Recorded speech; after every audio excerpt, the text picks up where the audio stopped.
புதுசாக மெட்ராஸ் மண்ணில் வந்து கால் தடம் பதிக்கிறாங்க பாருங்கள். இளம் தலைமுறைகள் அவங்கள 160 பேருக்கு கண்டிப்பாக அடி மனசில் ஒரு ஆசை ஒளிஞ்சிருக்குங்க. அது வேறு ஒன்றும் இல்லைங்க. மெட்ராஸுக்கு வந்த உடனே முதல் ஆளாக போய் மெரினா பீச்சில் ஒரு விசிட் அடிச்சுட்டு வந்துடணும், மெரினா பீச்சை ஒரு ரவுண்ட் அடிச்சுட்டு வந்துடணும் அப்படின்னு சொல்லி அடி மனசில் ஒரு ஆசை இருக்குங்க. அந்த கொடுப்பினை ஒரு சிலருக்கு உடனே நிறைவேறும், ஒரு சிலருக்கு சனி ஞாயிறு நிறைவேறும், ஒரு சிலருக்கு தீபாவளி, பொங்கல், பண்டிகை, விடுமுறை நாட்கள் என்னதாங்க இருக்குது. மெரினா பீச்சில் இந்தியாவோட மிக நீளமான கடற்கரைன்னு சொல்கிறாங்க. 13 கிலோமீட்டர் நீளமாங்க. பக்கத்திலேயே உழைப்பாளர் சிலை, கண்ணகி சிலை, அண்ணா சமாதி, கலைஞர் சமாதி, எம்ஜிஆர் சமாதி, ஜெயலலிதா சமாதி, லைட் ஹவுஸ், இப்படி பார்க்குறதுக்கு நிறையா இருக்குங்க. பொதாக்குறைக்கு சாப்பிட்றதுக்கு நொறுக்கு தீனி கடைகள், பஜ்ஜி கடை, சீ ஃபுட் கடை, மீன் வறுவல் கடை, இன்னும் நிறைய சொல்லிக்கிட்டே போகலாம். நான் மெட்ராஸ் வந்த புதுசில் மெரினா பீச்சை பார்க்கணுங்கிற ஆசையில் தாம்பரத்தில் ட்ரெயின் ஏறிட்டேங்க. பீச் ஸ்டேஷனில் இறங்கி பீச்சை தேடுறேன், பீச்சை காணுங்க.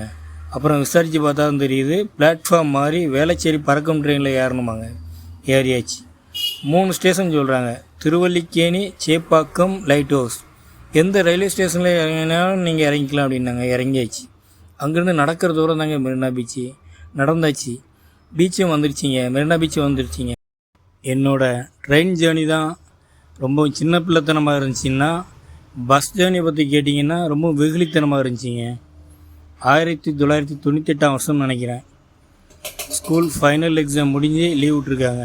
லீவுக்கு அம்பத்தூருக்கு சொந்தக்காரங்க வீட்டுக்கு வந்திருக்கோம். அம்பத்தூர்லேருந்து இப்போது மெரினா பீச்சுக்கு 2வது தடவையாக போகிறேன். இந்த தடவை பஸ்ஸுங்க.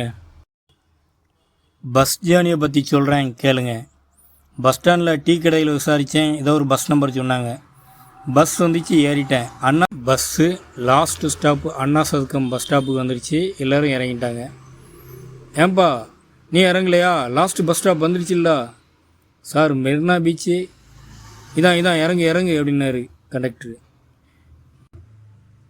சிரிக்கிறீங்களா? கிராமத்து பையங்க, கள்ளங்கப்படம் தெரியாமல் கிராமத்தில் வளர்ந்த பையங்க. இந்த பஸ்ஸு போர்டு தான் கொஞ்சம் மாற்றி வைங்களேன் மெரினா பீச்சுன்னு சொல்லி. இவ்வளோ சொல்லிட்டோம். இன்னொரு முக்கியமான விஷயத்தை சொல்ல மறந்துட்டேன் பாருங்கள். 650 கிலோமீட்டர் அப்பால் இருந்த என்னையும் என் சக நண்பர்களையும் தன் பையன் கல்யாணத்துக்காக ஆம்னி பஸ் புக் பண்ணி என்னையும் என் சக நண்பர்களையும் பஸ்ஸிலே அழைத்து வந்து இலவசமாக மெரினா பீச் தரிசிக்க வைத்த அந்த புண்ணியவான் பற்றி சொல்லியே ஆகணுங்க. பொதுவாகவே எங்கள் ஊரில் ஒரு பழக்கங்க, கொஞ்சம் வெயிட்டான பார்த்தீங்கன்னா தன் பையன் கல்யாணத்தை வெளியூர்லேயோ சிட்டிலேயோ வச்சுருந்தாங்கன்னா ஒரு ஆம்னி பஸ் புக் பண்ணி தன் தூரத்து சொந்தங்களையும் கிராமத்து மக்களையும் பஸ்ஸில் கூப்பிட்டு போய் எனக்கு பின்னாடி எவ்வளோ பெரிய கூட்டம் இருக்குதுன்னு சொல்லி கெத்து காட்டுறது வழக்கங்க. 11 சீட்டு காலியாக இருக்குன்னாங்க. என்னோடு சேர்த்து சக நண்பர்கள் 11 பேரும் கையில் இருந்த 11 ரூபா மைப்பணத்தோடு பஸ்ஸில் ஏறிட்டோங்க. பஸ்ஸு மெட்ராஸ் வந்து சேர்ந்ததும் கல்யாண வீட்டில் காலைல டிஃபன் சாப்பிட்டுட்டு மெரினா பீச்சுக்கு கிளம்புனவங்க தான். கல்யாணம் முடிஞ்சு ரிசப்ஷன் முடிஞ்சு பஸ்ஸு ரிட்டர்ன் ஊருக்கு கிளம்புற டயத்தில் தான் வந்து சேர்ந்தோம். இப்படித்தாங்க என்னோடய மெரினா பீச் 3வது விசிட் அமைஞ்சது. இந்த முறை நண்பர்களுக்கு நான் தான் சீனியர், நான் தான் கைடு. நமக்கு ஒரு விஷயந்தான் தெரியும்னாலும் 9ம் தெரிஞ்ச மாதிரி நம்ம பில்டப் பண்ணி சொன்னதை பார்த்து நண்பர்களே மிரண்டு போயிட்டாங்க.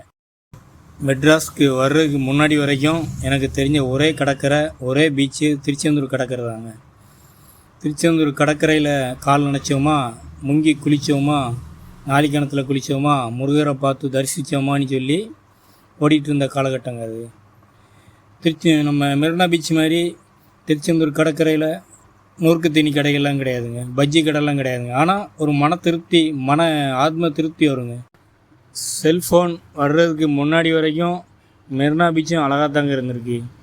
நம்மளோட சீனியர்ஸ் எல்லாருமே கடற்கரைக்கு போனோமா, காற்று வாங்க போனோமா, கடற்கரையை ரசிக்க போனோமா, கடற்கரையில் கால் நினச்சோமானி தான் இருந்திருக்காங்க. ஆனால் இப்போ பாருங்கள், எல்லார் கையிலையும் செல்ஃபோனு. மனசு ரெஃப்ரெஷ் பண்ண கடற்கரைக்கு பீச்சுக்கு போன நாள்லாம் காணாமல் போச்சிங்க. இப்போது ஃபோட்டோ எடுக்கிறதுக்கும் செல்ஃபி எடுக்கிறதுக்கும் ரீல்ஸு போட வீடியோ எடுக்கிறதுக்கும் தாங்க கடற்கரைக்கு போகிறோம், மெரினா பீச்சுக்கு போகிறோம். உலகத்திலேயே 2வது மிக நீளமான இயற்கை நகர்ப்புற கடற்கரைன்னு சொல்கிறாங்க. உண்மைதாங்க. கடலோர நீரோட்டம் கொஞ்சம் கொந்தளிப்பாக இருக்கிறதுனால மெரினா பீச்சில் குளிக்கிறதுக்கும் நீச்சல் அடிக்கிறதுக்கும் தடைங்க. மெரினா பீச்சோட அகலம் தெரிஞ்சு நாங்கள் என்னங்க செய்ய போகிறோன்னு கேட்காதீங்க, கொஞ்சம் தெரிஞ்சுக்கோங்க. மெரினா பீச்சோட அகலம் 300 மீட்டர் முதல் 487 மீட்டர் அகலம் கொண்ட மணல் நிறைந்த கடற்கரைங்க. மீன் காட்சியகம் கண்ணுக்கு குளிர்ச்சிங்க. குதிரை சவாரி குழந்தைகளுக்கு மட்டும் இல்லைங்க, பெரியவர்கள் நாமளும் செய்யலாம். நம்ம ஒரு தடவை குதிரை சவாரி செஞ்சு பாருங்களேன், நீங்களும் குழந்தைகள் ஆகிடுவீங்க. சென்னை மெரினா பீச் கடற்கரையை ஒட்டியிருக்கும் காமராஜர் சாலை 6 வழி பாதை, அது தெரியுமாங்க உங்களுக்கு? நம்ம சென்ட்ரலில் இருந்து கரெக்டாக 4 கிலோமீட்டர் தூரங்க மெரினா பீச். போன வாரம் மெரினா பீச்சுக்கு போகும்போது உழைப்பாளர் சிலை பக்கத்துலேயே இறக்கி விட்டாங்க. அங்கேருந்து லைட் ஹவுஸ் வரைக்கும் பொடி நடங்க. மனசில் இருந்த பாரம் எல்லாம் குறைஞ்சி மனசு பட்டாம்பூச்சியாக பறக்க ஆரம்பிச்சு. மெரினா ஒரு தடவை, 2 தடவை, 3 தடவை, 100 தடவை நீங்கள் பார்த்து ரசித்தாலும் சலிக்காத ஒரே பீச்சு எதுன்னு கேட்டிங்கன்னா அது மெரினா பீச் தாங்க. பார்ப்போம், ரசிப்போம், இயற்கையை நேசிப்போம். நன்றி, வணக்கம்.